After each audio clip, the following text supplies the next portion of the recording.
Nular. Tutur Tinular, sebuah sandiwara radio serial dengan latar belakang sejarah runtuhnya Singasari dan berdirinya Kerajaan Majapahit.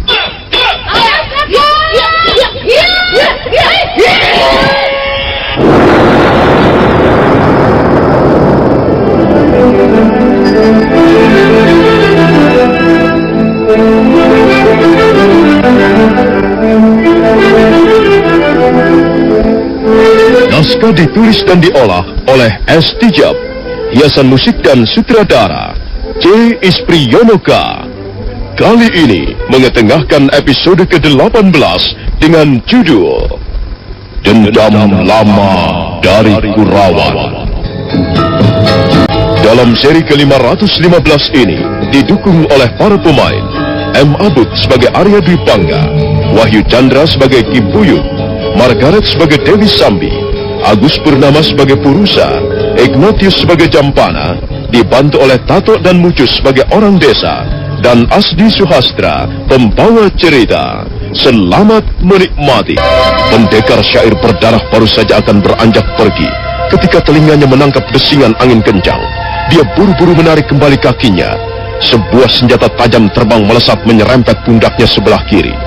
Pendekar aneh itu kembali membalikkan punggungnya, dan dia tersenyum dengan dingin sekali. Dia menatap ke arah kerumunan orang-orang desa Kurawan di depannya.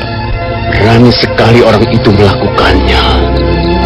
Tapi aku akan mengampuni kesalahannya jika dia mau melangkah ke depan dan berlutut di depanku. Sebenarnya aku tidak mau berlaku kasar kepada orang-orang desa Kurawan, dan jangan memaksa aku untuk melakukan kekerasan. Kurang ajar. Dia telah menghina kita. Dia telah merendahkan kita. Ayo anak-anak, keroyok orang itu. Siapapun dia, kita tidak perlu takut. Keroyok dia. Tangkap dia. Kalau melawan, bunuh saja.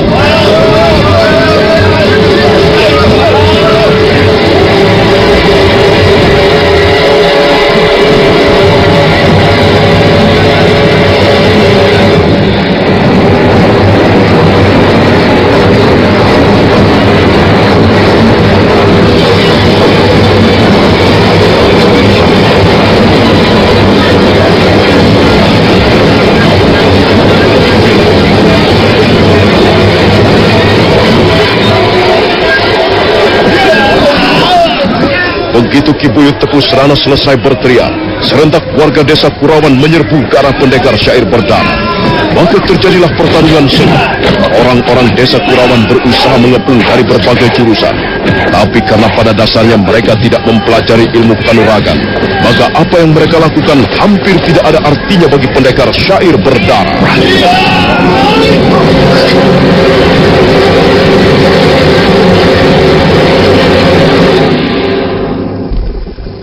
Hentikan Ki Buyut. Hentikan orang-orangmu.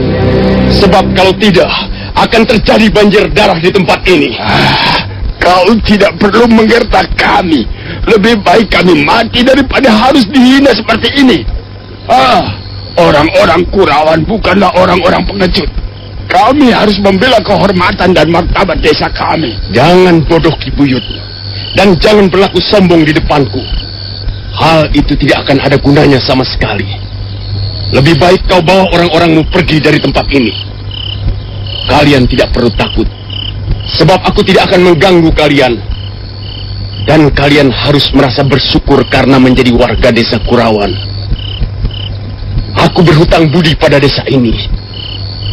Itulah sebabnya aku tidak akan membunuh seorang pun di antara kalian kalau tidak terpaksa. Jangan dengarkan kata-katanya anak-anak.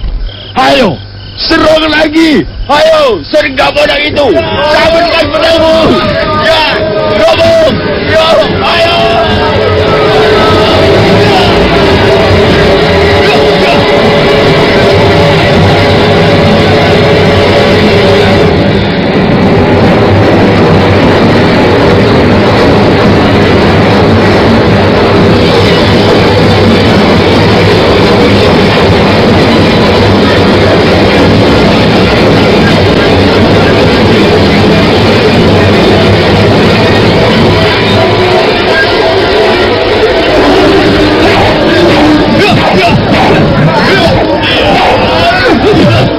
Kembali terjadi pertarungan sengit.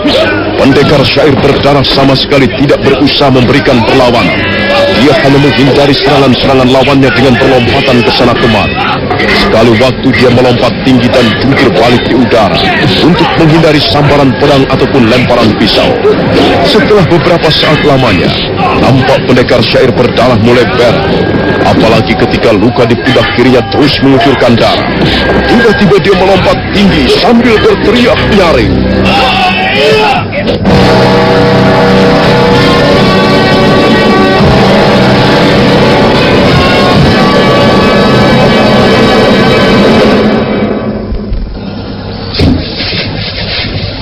Baik, kalian telah memaksa. Sungguh sangat disayangkan. Mengapa kalian memaksaku untuk melakukan perbuatan yang sama sekali tidak menyenangkan? Nah, sekarang lihat. Tadi aku sudah berkata, kalau kalian memaksa juga, maka akan terjadi banjir darah di tempat ini.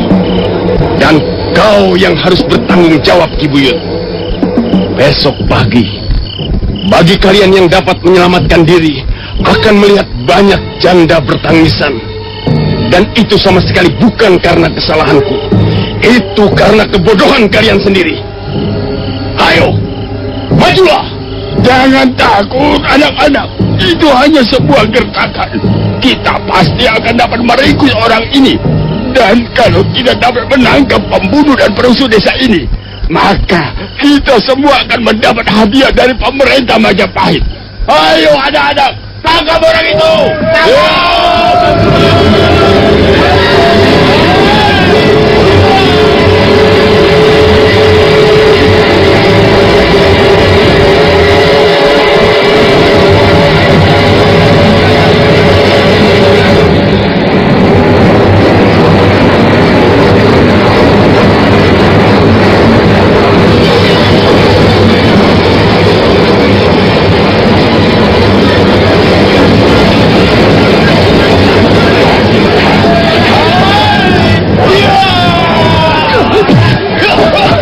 Delapan orang warga desa Kurawan segera menyergap pendekar syair berdarah. Sementara yang lain menunggu kesempatan untuk membabatkan senjatanya.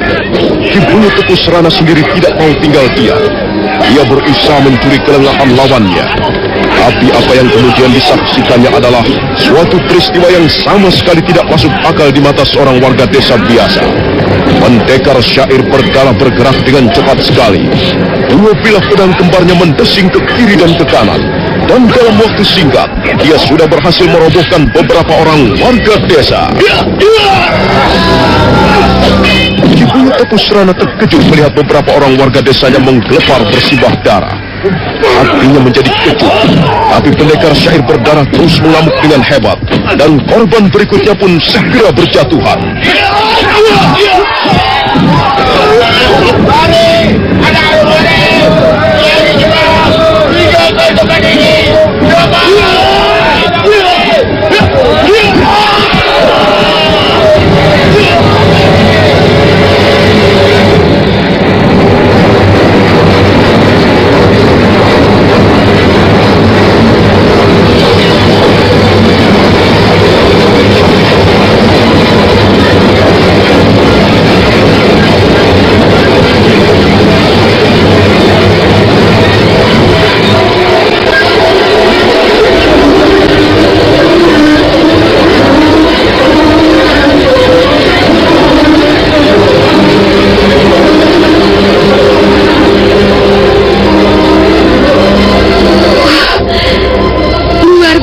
Permainan jurus-jurus pedang Tuan sungguh-sungguh luar biasa, Tuan. Dalam waktu sekejap, Tuan dapat membunuh lebih dari 10 orang. Saya hampir tidak percaya melihatnya. Aku terpaksa melakukannya. Iya, Tuan tidak bersalah. Tuan sudah memberikan peringatan. Tapi nampaknya orang-orang bodoh ini tidak memperdulikan Tuan. Dan akhirnya beginilah kejadiannya. Aku sebenarnya tidak ingin membunuh mereka. Sepertinya Tuan pernah mempunyai hubungan yang erat sekali dengan desa Kurawan. Hal itukah yang membuat Tuan tidak sampai hati membunuh mereka? dilahirkan di desa ini. Kalau begitu, pantas sekali. Pantas Tuan tidak sampai hati membunuh warga dari sebuah desa di mana Tuan pernah dilahirkan. Rupanya saya keliru menilai Tuan. Rupanya Tuan juga mempunyai perasaan kemanusiaannya yang cukup halus. Tidak, itu bukan karena rasa kemanusiaan. Selama ini rasa kemanusiaanku telah mati di dalam pengembaraan yang panjang. Kalau aku sampai melakukannya, sama sekali bukan karena aku kasihan kepada warga desa Kurawan. Aku hanya ingin menghormati tempat ini. Itu saja. Iya. Sekarang apa rencana Tuan? Aku tidak pernah mempunyai rencana apa-apa. Sekarang ini, aku hanya ingin mencari seseorang. Siapakah orang itu? Barangkali saya dapat membantu? Aku tidak akan mengatakan kepadamu, juga kepada siapapun. Mengapa Tuan harus merahasiakannya? Itu bukan urusanmu. Akan kuburu kau bagai anjing liar. Akan kubongkar gunung-gunung karang dan kusibahkan semak-semak rimbun sambil menggenggam dua bilah pedang. Tak ada lagi tempat persembunyian bagimu. Tak bisa lagi kau menghindari pandangan mataku. Lebih baik menyerah dan berteguk lutut. Lalu kau menjadi korban terakhir. Korban api dendam lama dari Kurawan. Tuan, tunggu Tuan.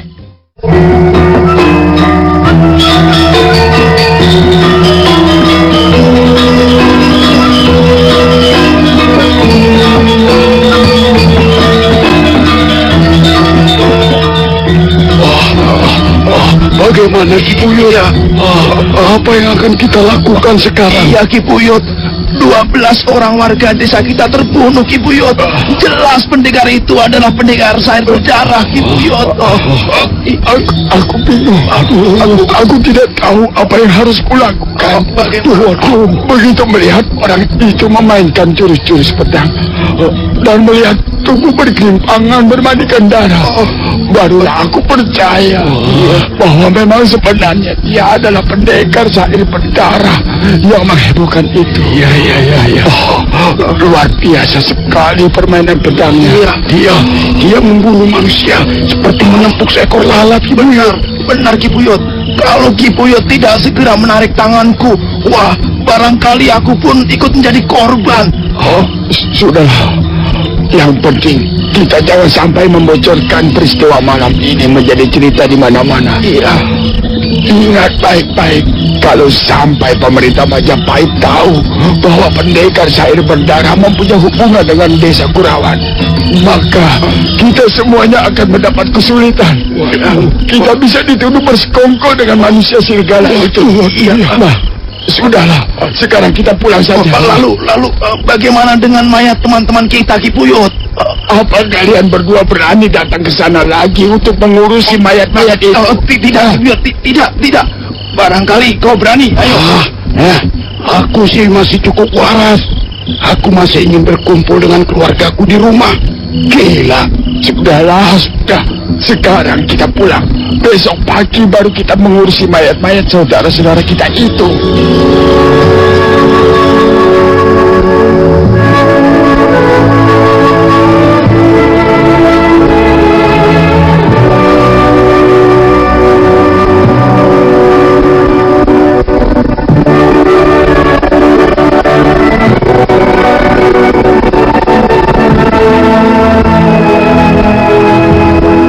Maka demikianlah, Ki Buyut Tepus Rana mengajak orang-orangnya kembali ke rumahnya masing-masing. Sebentar kemudian desa Kurawan kembali tercekam oleh kesunyian. Tapi kali ini kesunyian itu penuh diwarnai oleh suasana yang menyeramkan. Barangkali mereka tidak sabar lagi menunggu fajar pagi tiba untuk mengurusi mayat-mayat teman-temannya. Sementara itu murid-murid Padepokan Tengger masih terus mengadakan pengejaran terhadap Dewi Sambi. Telah 4 hari mereka meninggalkan batas desa Hanyir. Purusa dan Campana mengajak teman-temannya berhenti ketika mereka mulai memasuki batas desa Kurawan.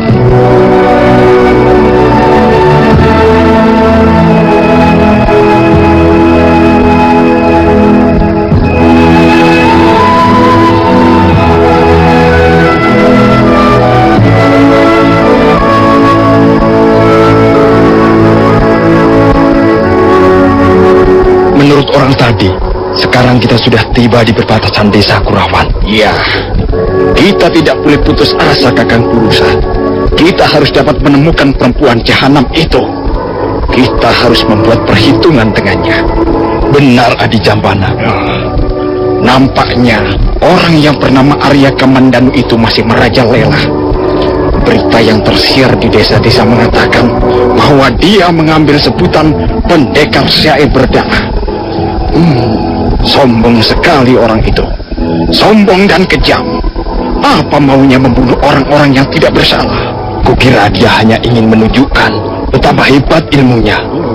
Kalau saja dia bertemu dengan guru, dalam 3 gebrakan, guru pasti sudah dapat membuatnya bertekuk lutut. Tidak usah guru yang harus turun tangan.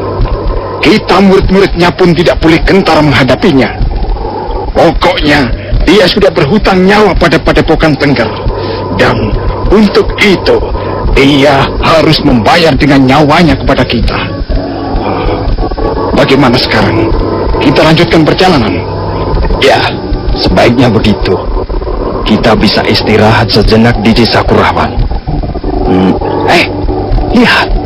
Bukankah dia wanita jahanam yang kita cari-cari? Hai! Berhenti! Berhenti! Hei, jangan lari! Jangan lari, kau wanita jahanam! Orang-orang bodoh itu masih terus mencari-cari aku. Mereka terus berusaha mengawasi setiap gerakanku. Mereka pikir aku tidak tahu. Dasar murid-murid goblok.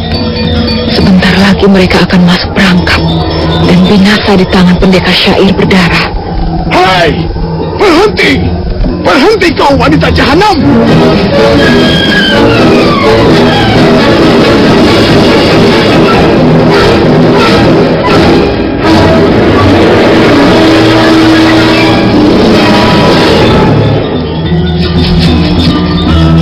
Wah, dia hilang lagi. Tadi kulihat bayangannya melintas di sekitar tempat ini. Perempuan itu benar-benar licin seperti belut. Dia dapat mengelabui kita. Sekarang kita sudah meninggalkan batas desa Kurawan. Benar, Kakang Purusa. Kita sudah tiba di desa Jasun Bungkal. Kita harus segera dapat menangkap wanita iblis itu. Kita tidak bisa terus-menerus menjadi permainan seperti ini. Sabarlah, Adi Jambana. Kita pasti akan bisa menangkapnya. Nah, lihat. Ia berlari-lari ke arah sana. Ayo kita kejar lagi. Ayo.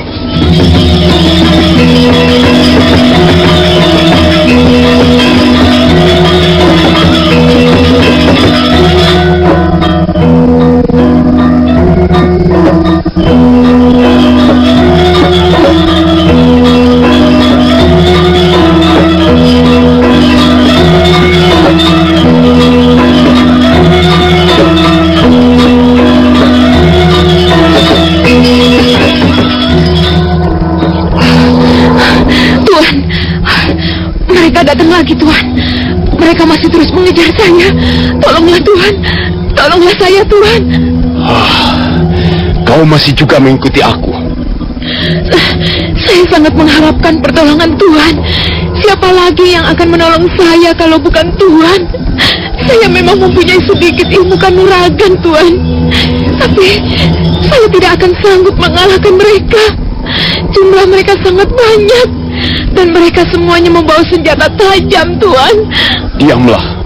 Jangan mengganggu aku lagi, Dewi Sambi. Tuan ini kejam sekali. Tuan benar-benar manusia yang tidak mempunyai hati. Tuan, lihat, Tuan. Lihat. Mereka datang kemari, Tuan. Tolonglah saya. Tolonglah saya, Tuan.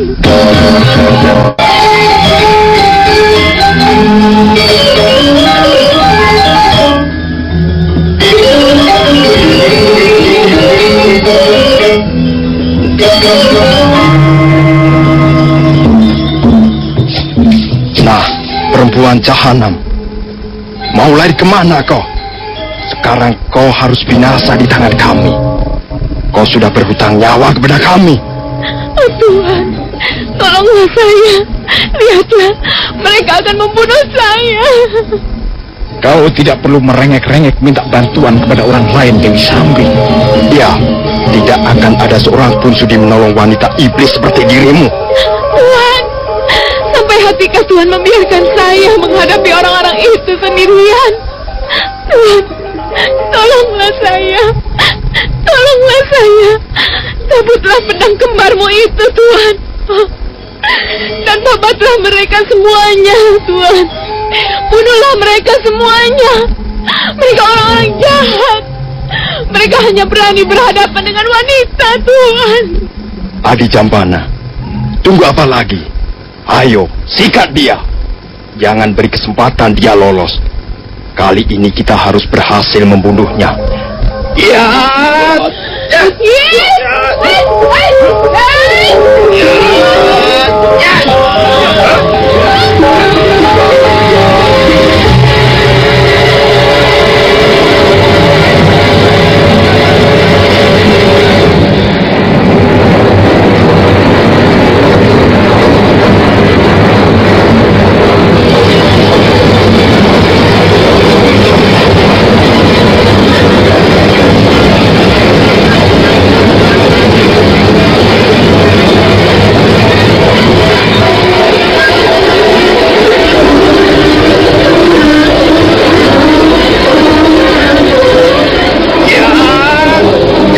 Jampana dan Pulusa berikut teman-temannya segera menyergap Dewi Sambi.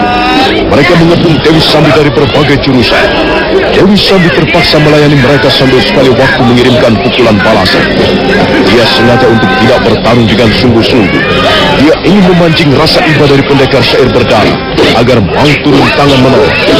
Tapi laki-laki bertampang dingin itu tetap saja dingin. Dia malah duduk enak-enak di atas dahan pohon sambil melihat tontonan di bawahnya. Dewi Sambi merasa sangat kesal. Tuhan, mengapa Tuhan malah duduk di atas pohon? Ayolah Tuhan, turun, bantulah saya. Lihatlah, orang-orang ini mau membunuh saya, Tuhan. Tolonglah saya, Tuhan.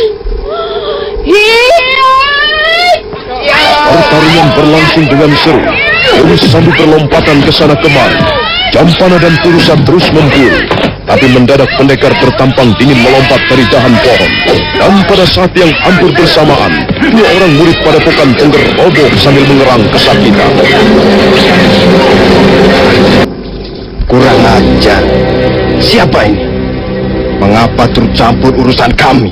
Mungkin dia masih saudara iblis betina itu, Kakang. Atau kalau tidak, mungkin mereka adalah pasangan suami istri. Hei, mengapa kau diam saja? Jawab pertanyaanku ini. Mengapa kau turut campur urusan kami? Perempuan itu telah membuat kesalahan besar terhadap kami. Dia berhutang nyawa kepada kami. Dan karena itu, dia harus membayar dengan nyawanya sendiri. Kurang ajar. Mengapa kau malah melotot begitu, ha? Ayo jawab. Jawab pertanyaan Kakang Pulusa. Aku tidak mempunyai urusan dengan kalian. Bagus, bagus. Tapi mengapa kau pukul dua orang temanku sehingga roboh? Lebih baik kalian segera meninggalkan tempat ini. Setan alas! Kau tidak berhak mengusir kami. Aku berhak. Aku lebih dahulu berada di tempat ini. Aku sedang menikmati suasana tenang di sekitar tempat ini. Dan tiba-tiba kalian datang seperti babi-babi hutan yang sedang kelaparan. Aku tidak senang. Kalian telah mengganggu aku. Kalian telah membuyarkan lamunanku. Kalian telah membuat suasana di sini seperti di pasar hewan. Aku tidak menyukai kebisingan. Tahu? Cepat pergi. Atau aku akan bertindak lebih jauh.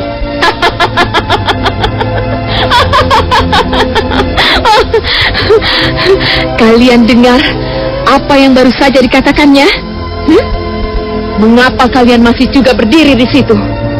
Kalau kalian tidak segera pergi, maka kalian akan segera menyusul teman-teman kalian yang sudah binasa lebih dahulu. Tunggu, tunggu Kakang Pulusa. Jangan bertindak dahulu. Hai pendekar Sinting, mengapa kau menghalang-halangi kami? Kami bermaksud menangkap wanita jahanam itu. Nah, Tangkap saja. Aku tidak akan menghalang-halangi kalian. Aku hanya tidak senang kalian membuat ribut di sini. Kalau begitu, kami minta maaf. Kami telah mengganggumu. Baiklah, kami tidak akan membuat keributan lagi. Sekarang pergilah. Kami akan menangkap perempuan itu. Apa? Pergi? Jadi kalian berani mengusir aku? Kalian telah membuat suasana di tempat ini menjadi ribut, dan sekarang kalian berani mengusir aku? Bukan mengusir. Kami hanya menangkap perempuan itu. Dan kalau dia terus-menerus mengadakan perlawanan, tentu saja kami terpaksa mengeroyoknya. Nah, kalau begitu tangkap saja. Keroyok saja dia. Asal jangan sampai terjadi keributan. Aku mau istirahat. Kurang ajar. Dia menghina kita, Kakang. Laki-laki itu telah menghina kita. Benar, Adi Jambana. Dia bermaksud mempermainkan kita. Mungkin dia merasa lebih unggul dari kita. Kurang ajar. Kalian persis tikus-tikus comberan. Bagaimana orang-orang seperti kalian mau membunuh Arya Kamandanu?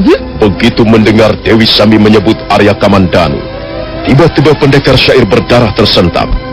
Dia membalikkan punggungnya perlahan-lahan. Matanya menatap tajam bagaikan burung elang. Murid-murid padepokan Tengger menjadi gelisah sesaat lamanya. Sementara pendekar syair berdarah terus mengawasinya, sambil meraba kedua belah pedang yang terselip di pinggangnya. Apa yang kau katakan, Dewi Sambi? Orang-orang itu mencari Arya Kamandanu.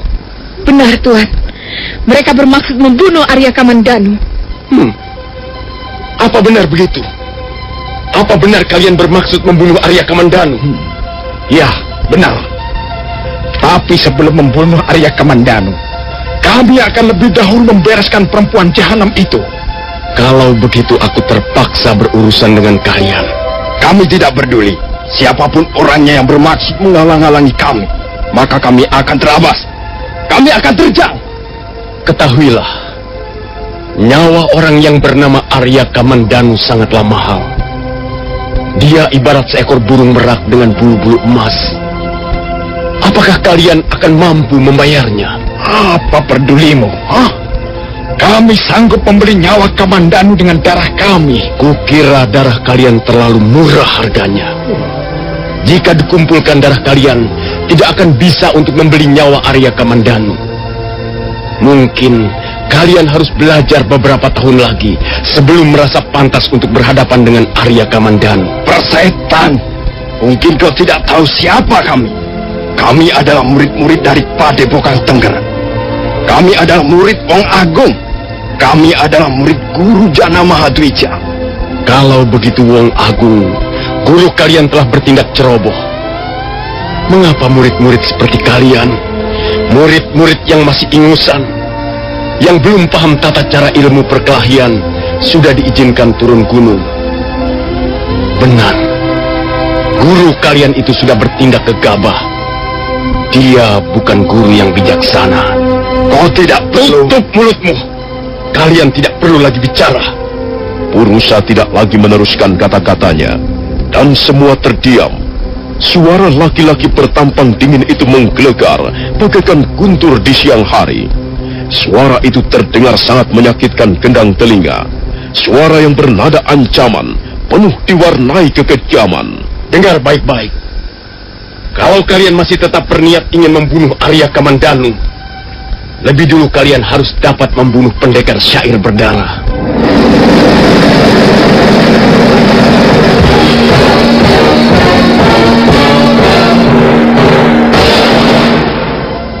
Oh, jadi kami sedang berhadapan dengan pendekar syair berdarah? Benar. Akulah pendekar syair berdarah. Akulah yang akan membunuh Arya Kamandanu, dan bukan kalian. Aku tidak akan membiarkan seorang pun membuat hatiku kecewa seumur hidup. Sudah sejak lama aku menyusuri ladang perburuan ini. Sudah sekian lama aku mencari-carinya. Dan sudah sekian lama aku merindukan kesempatan itu. Kesempatan untuk bertarung dengan Arya Kamandanu. Jadi kau rupanya menyimpan dendam kepada orang yang sama. Oh, Tapi kau harus berlaku adil. Bukan hanya kau yang ingin membunuh Arya Kamandanu. Kami pun mempunyai kewajiban untuk melakukan pekerjaan yang sama.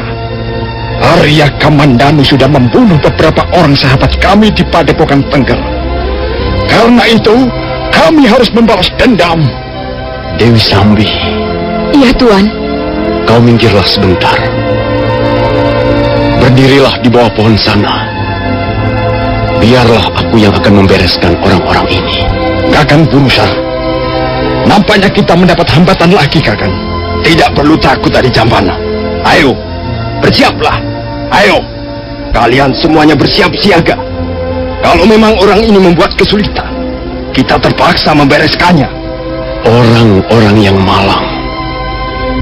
Orang-orang yang bodoh dan malang. Mengapa kalian harus bertemu denganku? Sebenarnya, taring-taringku ini belum lagi merasa haus. Baru saja dia minum darah di desa Kurawan. Tapi kalian telah memaksaku. Apa boleh buat? Barangkali aku terpaksa membunuh kalian semuanya. Sombong sekali kau. Bukan hanya kau yang berani sesumbar setinggi gunung, setinggi lautan. Kami murid-murid Padepokan Tengger tidak akan gentar menghadapi bahaya maut. Apakah tidak kalian dengar semilir angin maut meraba punggungmu? Tepak burung gagak mengisyaratkan kematian, dan bisikan Yamadipati sang pewarta ajal. Berlututlah dan kenang segala yang baik sebelum darah membasahi bumi, sebelum semesta alam porak-poranda dan matahari padam sirna. Tinggal sekejap lagi napas mengisi rongga dada. Iya, iya.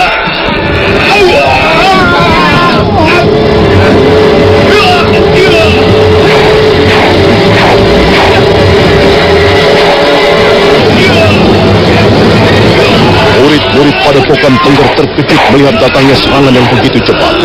Pendekar bertampang dingin menyergap bagaikan orang kalah.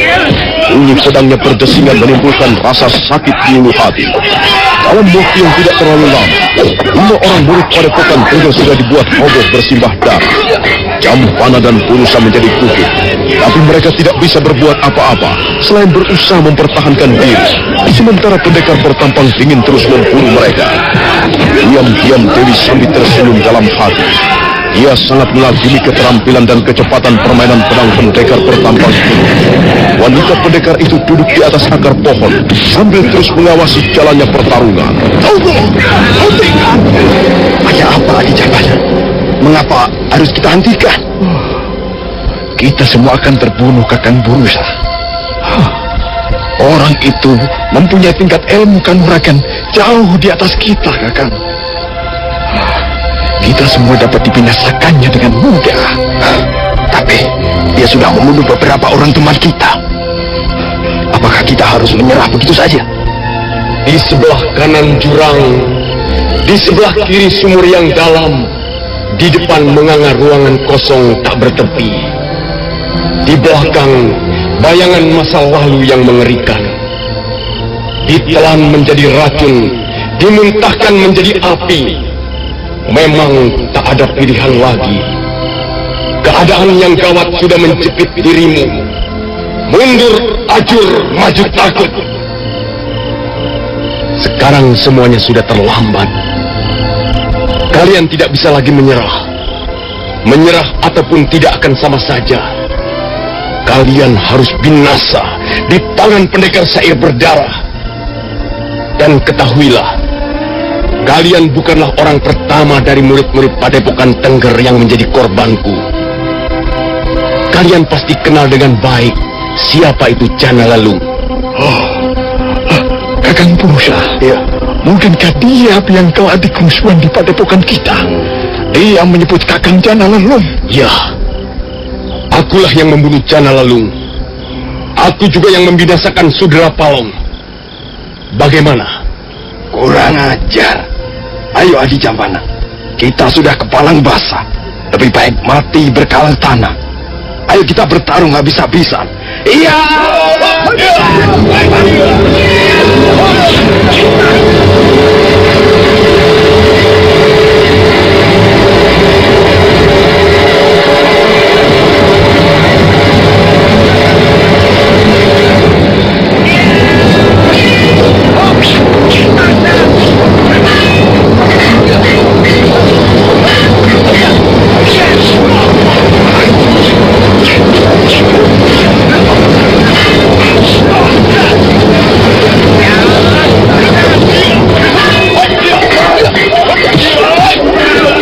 Kembali terjadi pertarungan sengit.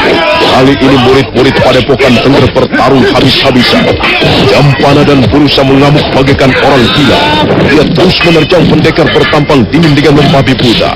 Tapi hal itu justru membuatnya lebih dulu menjadi korban. Dan pendekar bertampang dingin menyabut leher Jampana hingga terputus.